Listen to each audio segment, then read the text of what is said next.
কোটা সংস্কার আন্দোলনকে কেন্দ্র করে সহিংসতায় নিহত ৩৪ জনের পরিবারকে আর্থিক সহায়তা হিসেবে পারিবারিক সঞ্চয়পত্র ও নগদ অর্থ দিয়েছেন প্রধানমন্ত্রী শেখ হাসিনা। রবিবার সকালে গণভবনে এই সহায়তা দেন তিনি। প্রধানমন্ত্রী এ সময় নিহতদের স্বজনদের সঙ্গে কথা বলেন ও তাদের খোঁজ খবর নেন।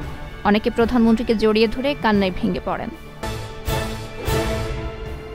সরকারি চাকরিতে কোটা নিয়ে আন্দোলনকে ব্যবহার করে প্রধানমন্ত্রী শেখ হাসিনার বাসভবন গণভবনে আক্রমণের ছক কষা হয়েছিল বলে দাবি করেছেন আওয়ামী লীগের সাধারণ সম্পাদক ওবায়দুল কাদের।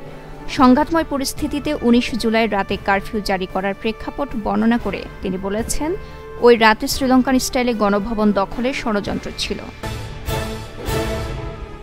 দেশের সাম্প্রতিক সহিংসতায় এখন পর্যন্ত ১৪৭ জন প্রাণ হারিয়েছেন বলে জানিয়েছেন স্বরাষ্ট্রমন্ত্রী আসাদুজ্জামান খান।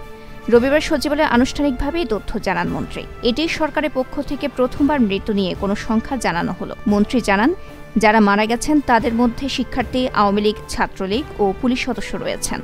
হাসপাতাল ও বিভিন্ন সূত্র থেকে পাওয়া তথ্যের ভিত্তিতে এই তালিকা তৈরি করা হয়েছে। ১০ দিন বন্ধ থাকার পর 4G ইন্টারনেট ফিরল মোবাইলে ফোনে। রবিবার বিকেল ৩টার কিছুক্ষণ আগে থেকেই মোবাইল ফোনে ইন্টারনেট ব্যবহার করতে পারছেন গ্রাহকরা। রাজধানীর বিভিন্ন এলাকায় খোঁজ নিয়ে তথ্য পাওয়া গেছে।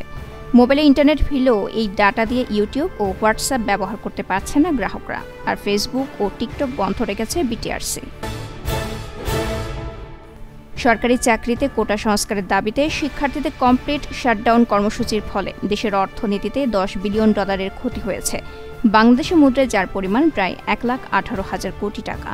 প্রতিদিন ক্ষতির পরিমাণ বাড়ছে বলে জানিয়েছে foreign investors chamber of commerce and industry ফিকি।